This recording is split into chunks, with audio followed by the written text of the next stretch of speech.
Laganap sa aking lupang sinilangan ang kabi-kabilang pasakit na dulot ng mga Kastila.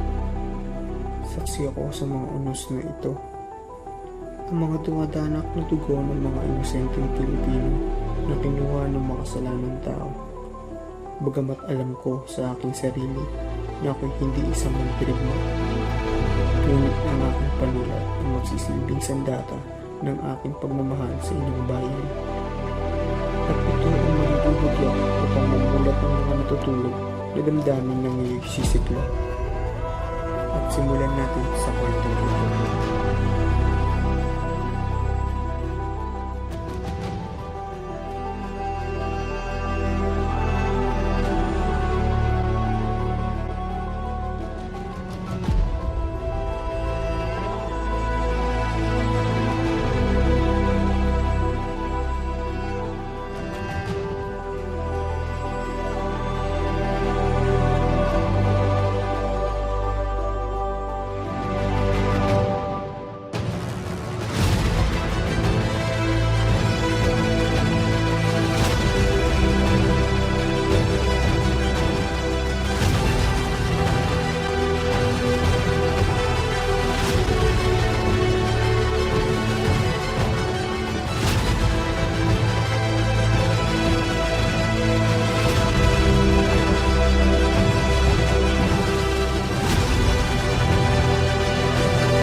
Buenos dias, Senyor Crisostomo Ibarra y Magsalim. Maligayang pagdating sa Las Filipinas, lalong-lalo na rito sa Conde de Lala. Maraming salamat.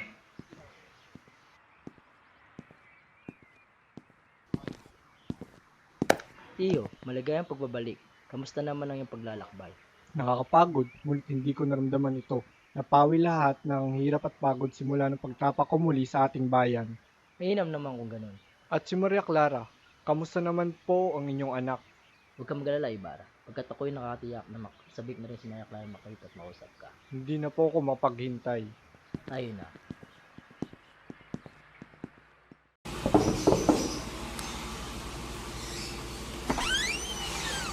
Crisostomo, maghintay ka muna. Tiyak kung may bababanggit sa pangalan ng Ama at makikiramay. Anong makikiramay? Ang totoo, iho, may isang taon na nakakalipas na namayapa ang iyong ama. Ngunit di namin nabalita sa iyo dahil di namin alam kung saan ka sa iyong ama. Ngunit, paano siya namatay? Hindi dahil sa sakit, dahil malakas pa ang papabago ko umalis. Mahabang pag-uusap ang kinakailangan natin. Ngunit kailangan na natin malis. Sige na, iho, pagbigyan mo na ako.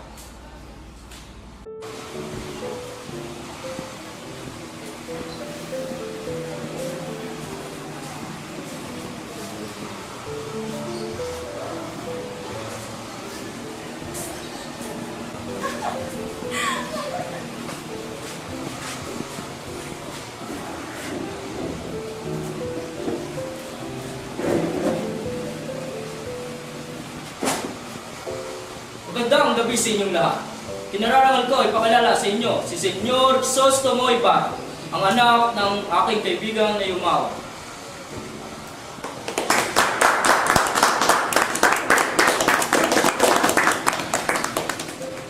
Magandang gabi sa inyong lahat.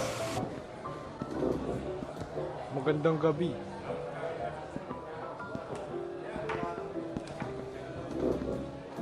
Andito pala ang kura ng San Diego, ang kaibigan ng aking ama. Kamusta, Padre?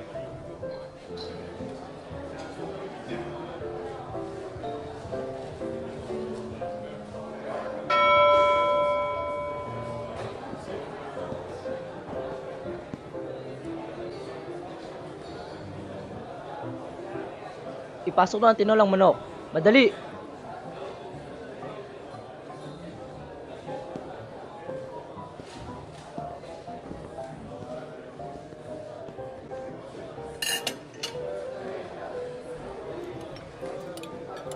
Nagpaluto talaga ako ng tinolang manok para sa'yo.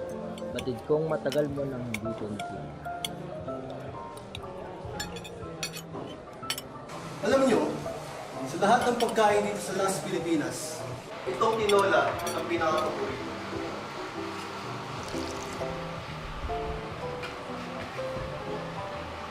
Way delicioso.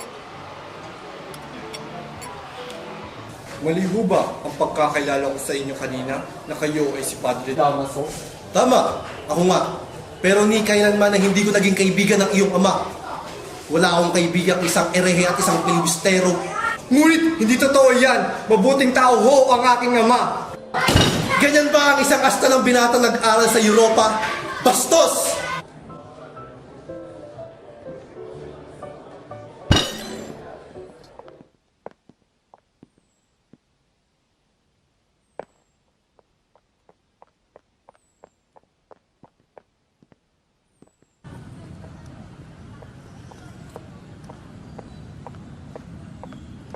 Ginoong Crisostomo, mag-iingat ka kay Padre Damaso.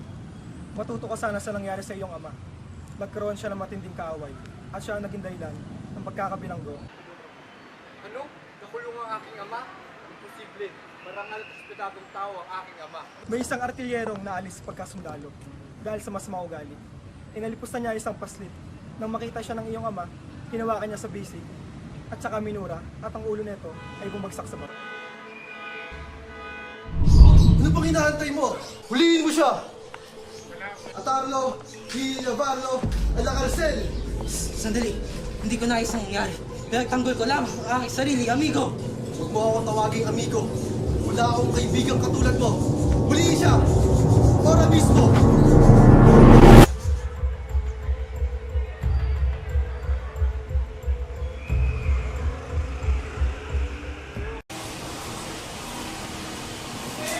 Ibig niyo bang bumukasyon sa Malabon o sa San Diego? Sa San Diego na lamang kaya, primo. Tamang-tama. Malapit na ang mundas at kapistahan doon. Lo que quieras. Oh, Iha, narito na pala ang inaantay mo. Sosto mo, halika, pumanik ka rin. Iniwan ni Maria ang kanyang tinatahi at ito'y nag-ayos na.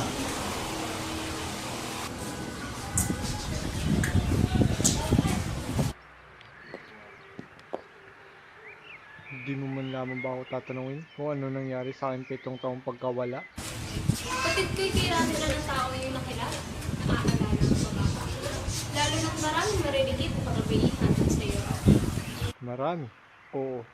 Ngunit, maaari ko bang malimot ang pinakamarikit sa lahat ng mga dalaga? Paano kita malilimot kung sa tuwi na kasama ko ang iyong alaala? Parati kang nasa isipan ko, mahal ko. Pinabasa ko ang iyong linang upang maramdaman kang di mo. Ipagpaumanin ninyo, senyor. Pero may dumating na sundo na galing sa Fonda de Lana. Ano nga pala, aking nakalimutan. Kailangan ko umuwi sa aming bahay ngayon. Kailangan kong dalawin at tingnan ang bangkay ng papa. Kung gayon tayo, hindi na kita magpipigilan. Mag-iingat ka. Salamat. Bueno, sasamahan natin sa naman.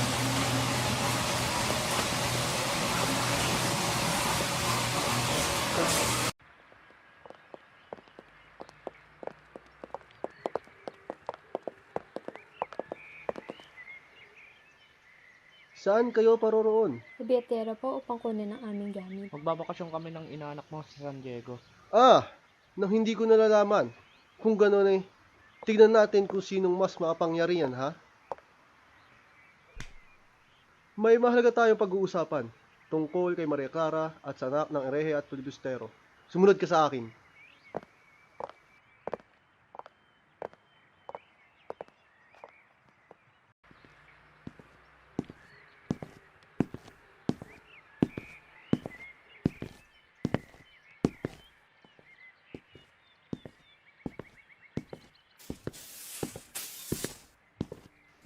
Manong, alam niyo ho ba kung saan nilipat ang libingan ng aking ama? Wala na po ang krus na iyon. Nasunog na po.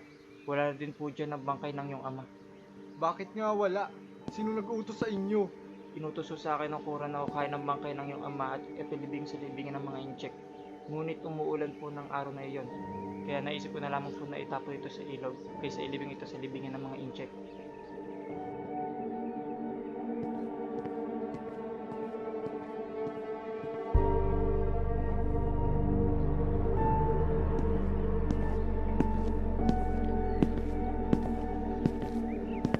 ginawa mo sa aking ama? Wala. Hindi ako may sala. Si Padre Damaso ang gumawa noon. Siya ang pinalitan ko.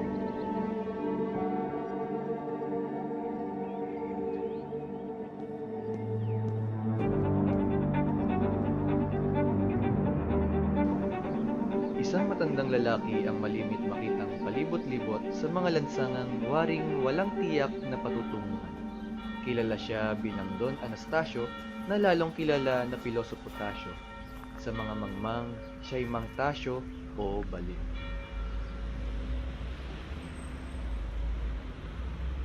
Kayo, sasama ba kayo sa akin? Ipaghahanda kayo ng masarap na hapunan ng inyong ina. Ayaw po kami payagan ng Sakristan Mayor. Pagkatapos parang po ang kawalaw at saka kami nakakapos. Hinihintay rin po namin ang sakot na may mag-isa.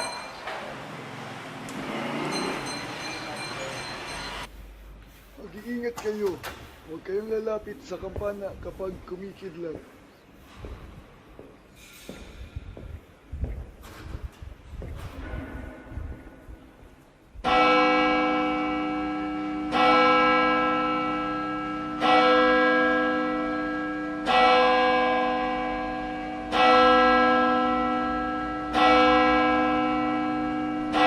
Kaka, bayaran mo na yung sinabi na ng ninakaw ko.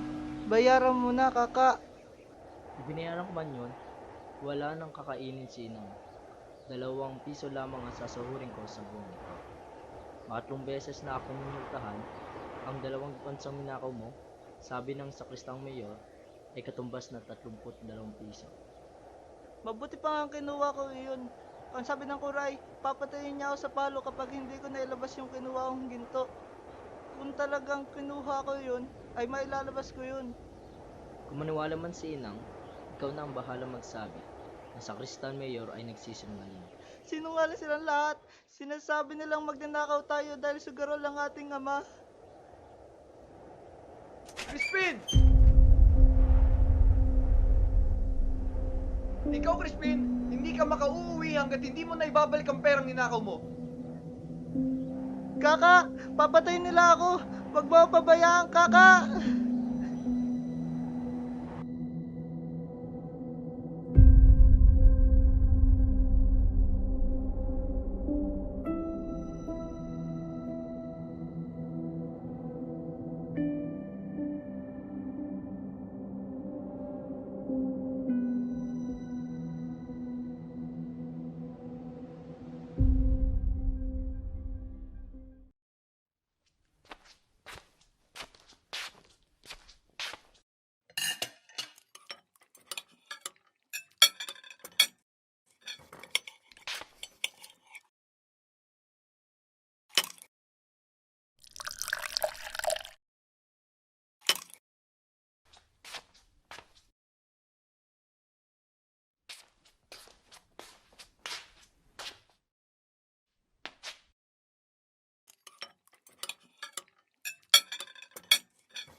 Para sa mga anak mo yan, huwag mo ubusin.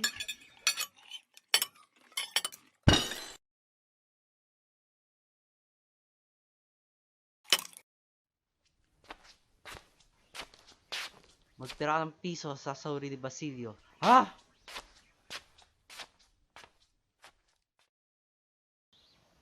Galit na silang gutom na gutom sapagkat malayo ang kanilang pinanggalingan.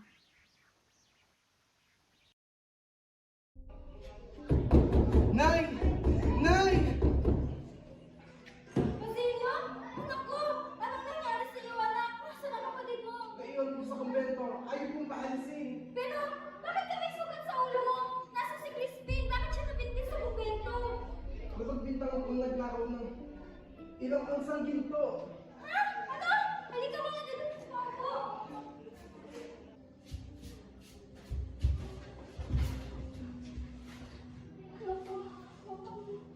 Sindit. Sa kapupunta, Nay! Huwag ka umalis kami na. Ayaw kong pati kayo mawala isa. Basilio! Anak ko! Diyos ko! Tulungan niyo po kami! Basilio! Basilio!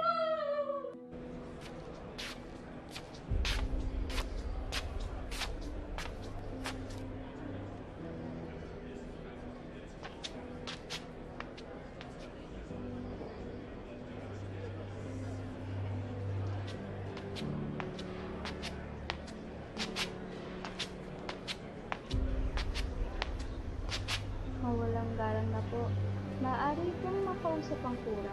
May dalawa akong bagong pitas na prutas para sa konbento. Masakit ang Friday. Si Crispin po ba ay nasa sakrisya? Si Crispin, wala po sa inyong bahay? Huwag na ninyo ipagkaila. Si Basilio lamang po umuwi kagabi. Naiwan po dito si Crispin. Naiwan nga, ngunit siya rin na itumakas.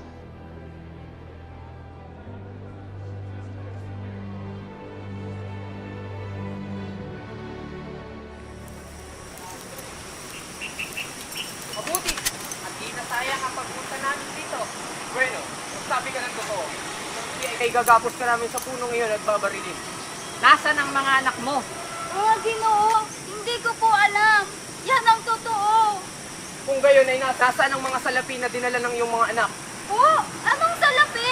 Wala akong binibigay na salapi sa akin ng mga anak ko. Ang mga anak ko kahit naghihirap ay hindi nagnanakaw. Kung gayon ay sasama ka namin sa kwartel. Bitawan niyo ako! Nabiyak ko ng totoo! Hindi magnanakaw ang mga anak ko kahit tutol. Sinadayo ko sila sa kapuspalat kong buhay. Kahit na mahirap kami, hindi kami magnanakaw! Kung gayon, sumama ka sa amin at hayaan ang Alvarez ang magpasya. Bitawan niyo ako! Hindi!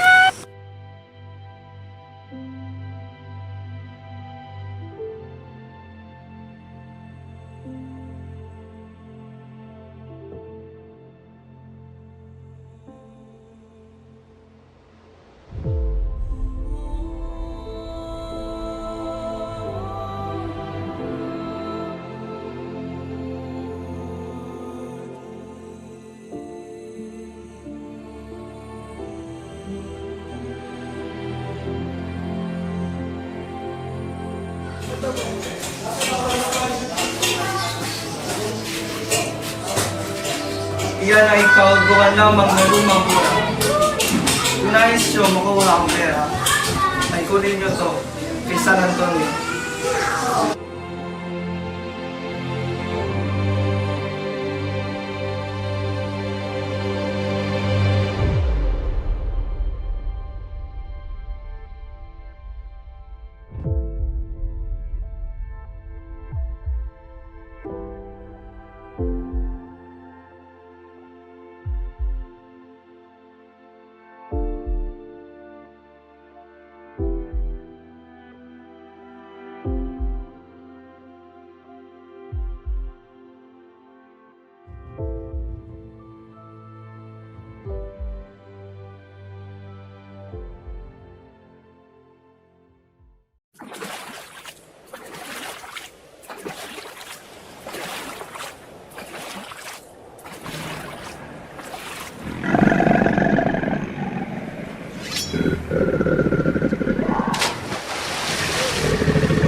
Niligtas mo ang aking iwan. Masyado ka kasing mapangahas. Halina.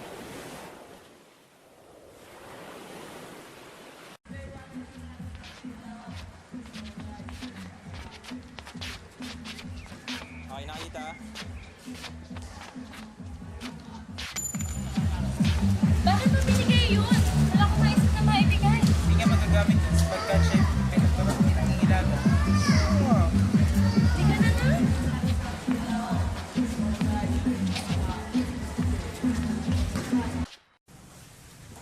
Ginoong Ibarra. Ano yun?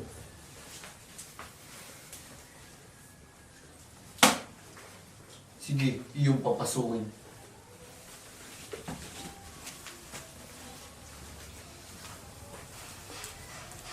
Ika'y maupo. Kayo po ay may kaaway sa itaas o sa ibaba, sapagkat ang mga balak niyo ay mabubuti. Ang iyong ama, siya ay may magagandang hangarin sa kapwa. Sa buhay na ito, kinamumuhian ang may mga magagandang hangarin at hindi ang mga salarin. Kilala niyo ho ba kung sino-sino ang aking mga kaaway? ang katarungan po'y bulag, at kung sakali mang mabuhay ito, maaaring mapawalang sala pa rin dahil bulag ang hukuman. Ang Diyos na ang humalol sa kanya dahil ang Diyos ang pinakamakapangyarihan. Sino nga ho ba kayo? Kayo ba'y nag-aaral? Nalubos na ang paniniwala ko sa Diyos nang mawala ang paniniwala ko sa kapwa. Humatol upang makagawa ng tama at hindi masama. Upang makabuo at hindi makasira. Sapagkat sa sandaling makagawa ng kamalian, hindi na ito malulunasan. Kailan ho ulit kayo makikita? Kailan mat kailangan ninyo, may pagkakautang ako sa inyo. Kayo mag-iingat.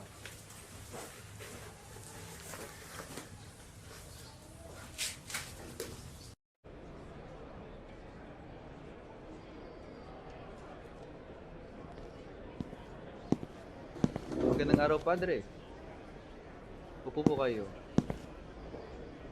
Binabanggit po ni Ginoong Crisostomo ang arkitektong nagsitulong sa kanyang binabalak nang dumating ang inyong reverensya.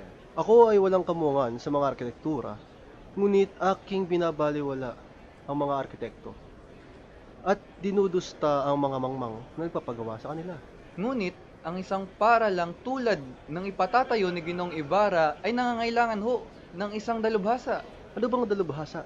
Iyan ay nagpapakilala lamang ng igit na kamangmangan ng hangal kaysa sa Indio na nagpapatayo ng sarili nilang bahay. Katulad na lamang ng kanyang amang isang ere at... Huwag kayong lumapit kung hindi nyo ibig mamatay. Nakikita mo ba ang katahimikan? Sugo ka ng kabanalan, ngunit ang puso mo imbi at lusak. Sa pagtitipong ito, wala ang katulad.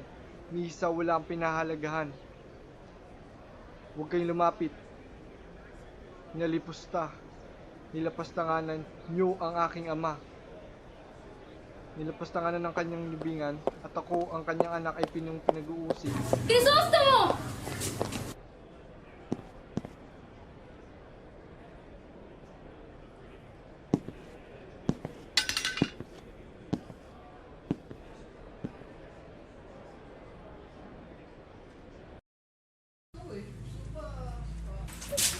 Mabuti nga sa kanya. Nagbayad lamang siya ng kanyang mga utang. Kanina umaga lang ay gumawa na naman siya ng hindi mabuti sa kumbento. Ikararangal ng mga anak ko. Kung may pagtatanggol nila ang alaala ng mga magulang na yumao na. Opo, hindi ko siya bebendisyonan. Hindi dapat sabihin nga ng isang magulang. Ngunit hindi ko alam kung ano ang aking gagawin.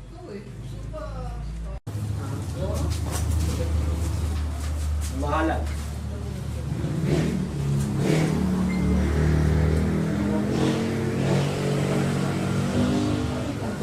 At mayroon pang isa. Iniibig ata ng kurang niyang magulong lalawigan. O kaya sa tingin niya, siyang may kapangyarihan sa lugar na ito. Papasukin ang kita.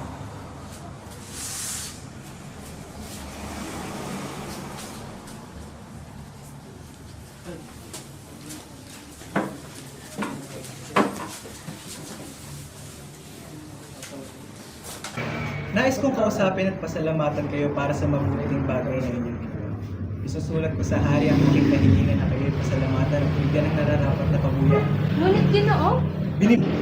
Bago ako umalis sa bansang ito, aking ikararangal na kayo'y makaliit ko. Ipinapabatid po namin sa inyong pamahalaan na si Ginoong Ibarra ay isang iskumulgado.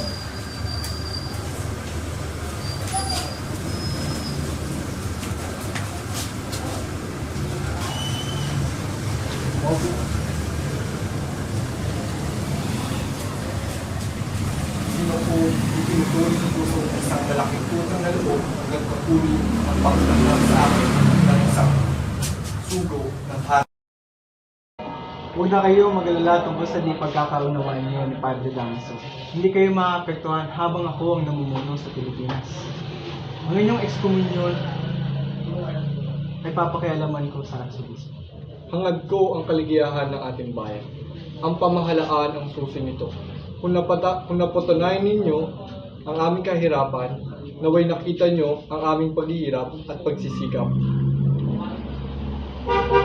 Ginoong Ibarra, ang iyong karunungan at katalinuhan ay hindi nararapat sa bayan ito. Alkalde, ipinahahabilin ko sa inyo ang pangalagaan yung mabuti ang kapakanan ni Ginoong Ibarra. na sino may hindi mangialam sa kanya at bigyan siyang luwag sa lahat ng mga bagay. Ipaalam niyo rin to sa mga alters. Ang inyong kagandahang loob ay hindi ko malilimutan habang ako'y nabubuhay.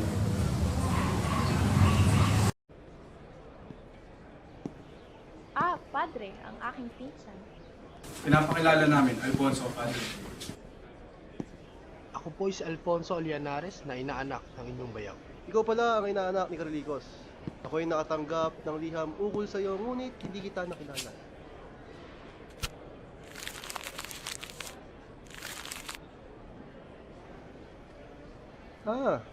Ibig ni Carlicos na ihanap kita ng pangasawa. Tiago! Nais kong ipares itong si Alfonso Linares kay Maria Clara. Di ba pares mo, Nino? Si mi amor, alam mo, nakita ko sa binatilyong ito ang kaugalian ng isang lalaking karapat-dapat sa malapit sa isang katulad mo. At gusto ko si Alfonso ang mapangasawa mo. Kaysa riyan sa Crisostomo ay barang yan. Ngunit hindi ako magpapakasal sa taong hindi ko kilala. Santissima Maria! Si Alfonso Linares ang gusto ko mapangasawa mo at wala nang iba pa. Buo na buo ang loob ko na kay Crisostomo ay bara lamang magpapakasal. Hindi ako makapapayag na masisira ang kinabukasan mo. Ikaw pa ang dapat nagpapayo sa bagay na ito. Bakit hindi mo muna kilalaan sa Alfonso Linares at kayo magpakalalan?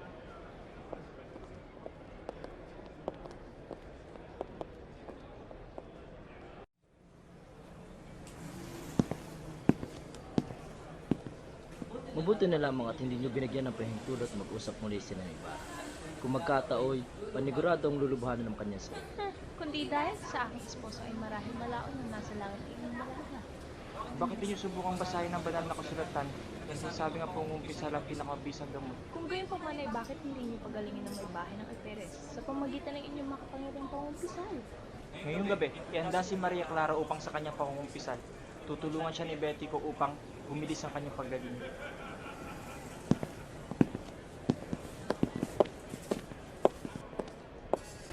Sumulat ba siya? Wala man lang ba siyang pinapasabi? Hindi. Maaaring marami lang siyang ginagawa. Bili niya naman lalapit siya sa akin na maalis ang isang upang. Ikaw ay sumulat at sabihin ako'y limutin niya na.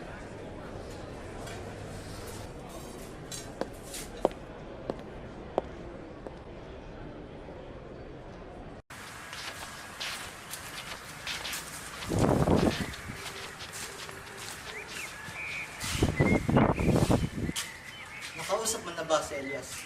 Hindi. Ngunit alam kong kapanalig natin siya. Utang niya ang kanyang buhay kay Crisostomo Ibarra.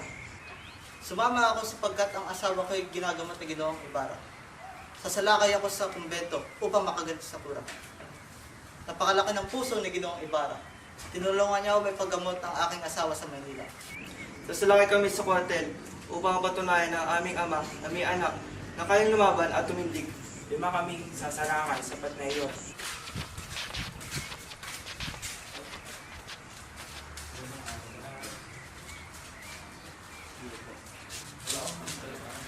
Wala si Elias.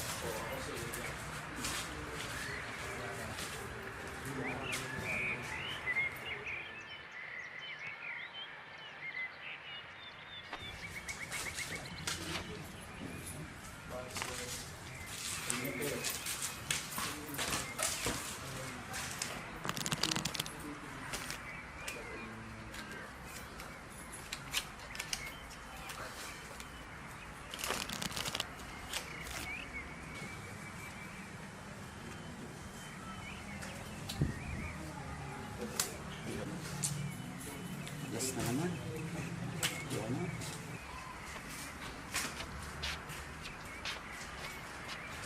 Ikaw, nakita mo ba si Elias? Hindi po. Hindi ko po siya kilala. Sulong, hangal! Ikaw! Saan ka pupunta? Hinahabol ko pong lalaki may pilat sa mukha. Siya si Elias, ang bumugbog sa aking kapatid.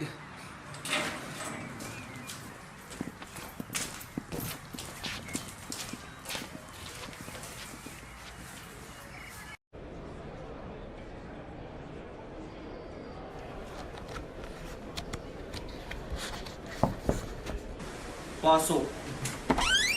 Sundin ninyo ang mga kasulatang mga pinsala sa inyo. At lumayo kayo sa pangalan.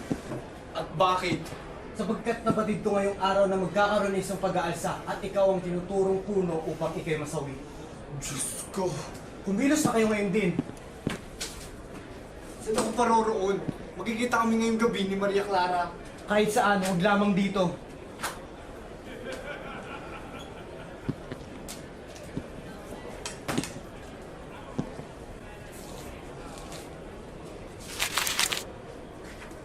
Nakikilala ba ng inyong pamilya sa Ginoong Ibarra? Oo, siya ang ama ng aking ninuno. Ang aming apelido ay napakahaba, kaya ito'y pinaikli na lamang. Siya ba ay taga Biskaya? Oo, anong nangyari sa inyo? Siya ang isang taksil na nagbintang sa aking nuno. Siya ang dahilan ng aming kasawian. Matagal ko nang pinaghahanap ang apelyidong iyan. Magbabayad kayo sa aking kasawian.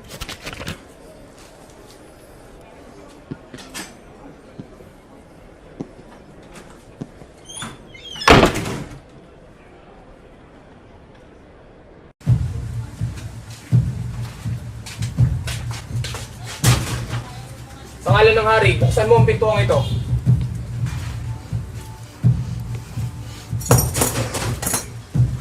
Nandito ako, ang inyong hinahanap.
Kailangan na nating dalian.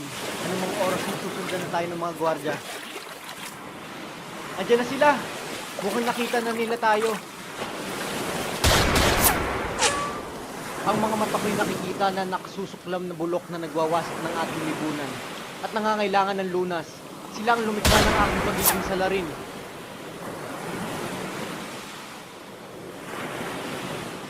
Mag-iingat ka, Ginoong Ibarra. Ako'y sisisid na upang sila'y iligaw. Ikaw na ang bahala sa iyong sarili. Ay, mag-ingat!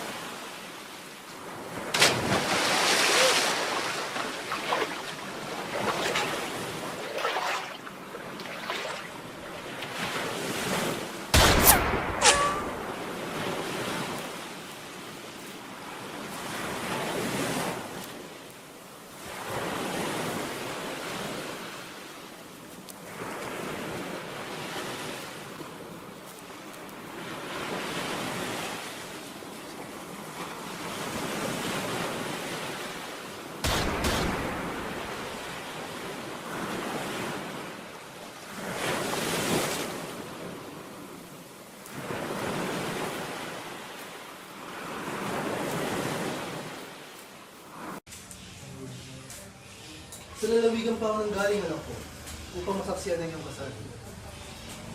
Oh, bakit ka umiiyak, anak ko? Nagkatampuan ba kayo ni Nares? Huwag ka umiiyak, anak ko. Ako ang nagdurusa sa iyong ginagawa. Ako po ba'y minahal ninyo? Tulungan mo ko aking ama at sirain ang kasunduan sa aming kasal. Noon ay ibig ko pang mabuhay dahil nalalaman ko na aalala niya pa rin ako kahit saan. Ngayon ay wala nang natitira sa akin kundi ang kumbento o libingan. Ako ang nagdulot sa iyo ng kasawian, anak ko. Patawarin mo ako. Ikaw ay napamahal na sa akin. Walang ibang kaligayahan kundi ikaw. Kung ganun ay payagan niyo ako magmongha. Magmongha! Magmongha! Hindi mo alam ang buhay sa likod ng makapal na pader ng kumbento. Ang kamatayan o ang kumbento? Diyos ko, ako'y pinarurusahan mo, anak ko. Magmongha ka. Huwag ka lang magpakamatay.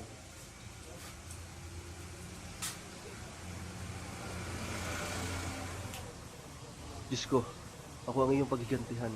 Ngunit iligtas mo po ang walang malay kong anak.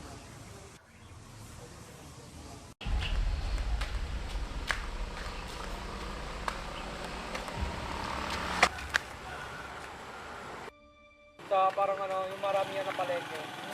Kaya, palit pa pa.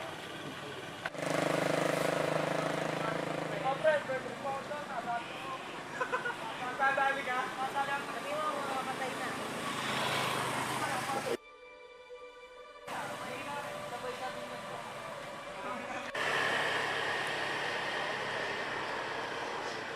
Inay! Inay! Inay! Gumising ho kayo, Inay! Inay! Inay! Tulong! Tulungan niyo po ako! Inay! Gumising ka, Inay! Di maaari! Gumising ka, Inay! Tulong! Tulungan niyo po ako! Wala na po ang aking inay! Tulong!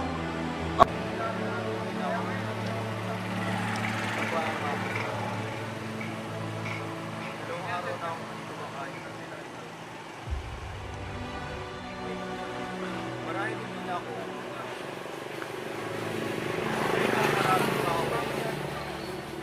Nakubunton sa Pilipinas. Sindihan mo ang mga kahoy. Kaya ano ko hanggang sa magiging.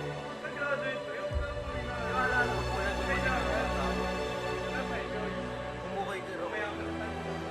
Lagi makikita ko marami sa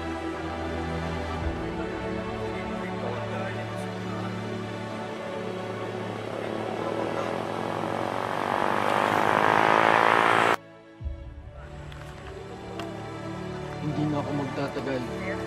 Malubha ang aking sugat. 2 araw na akong hindi kumakain at natutulog. Makinig ka. Marahil hindi na ako umagain.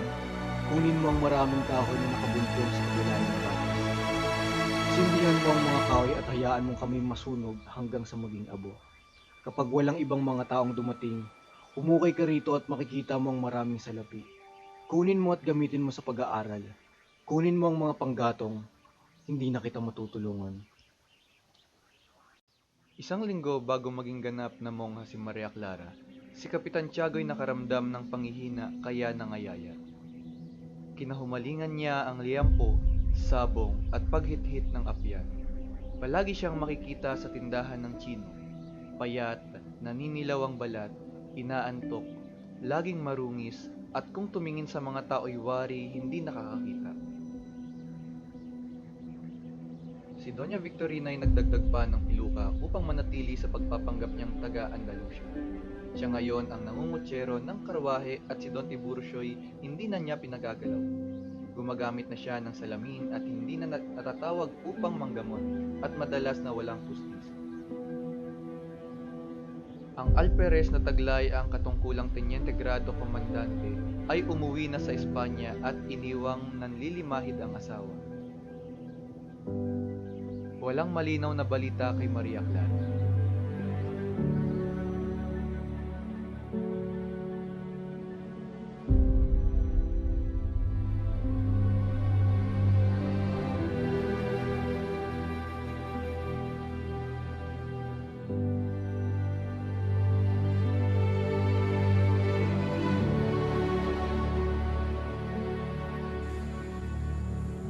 Ako si Jose Protasio Rizal Mercado y Alonso Riolonda. At ito ang Noli Me Tangere.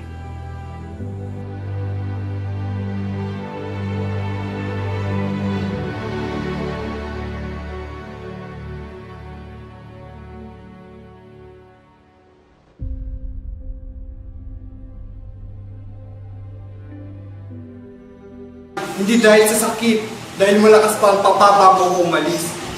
Mahabang pag-uusap ang kinakailangan natin. Ngunit kailangan na natin umalis. Tara na. Ay, mali. Kailangan natin umalis. Hindi. Magyabang mo lang, magyabang ka lang, pre. Pero kutsara na to. Mahal to. Mahal to. Tumingin ka sa mga ano, sa mga nasa table lang, huwag sa mga anak nakapaligid na nanonood. Okay. 1, 2, 3, action.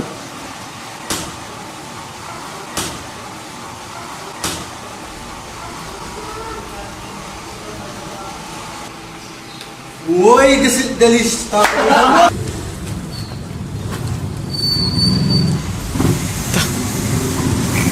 Nandili.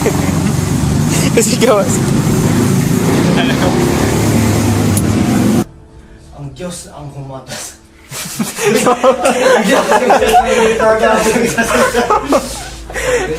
Diyos ko. Kumilos na kayo ngayon. At bakit? Dahil nabatid ko ngayong araw na magkakaroon ng isang sulatan makakasira sa inyo at lumayo kayo sa panganib. At bakit? Opo, hindi ko siya bebendisyonan. Hindi dapat sabihin niya ng isang magulang. Ngunit hindi ko alam kung ano ang aking gagawin. Tawan. Oh, ano yun? Turo. Yan, ge. Murahin nyo. Galit kayo. Gago ka! 2 beses na yan! Isa pa nga, parang hindi nakapose. Isa pa. Pero goods yun. Na yan! Okay, tingin.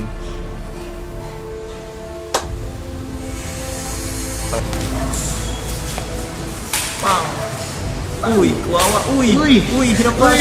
Uy. Alis. Di, masarap. Masarap.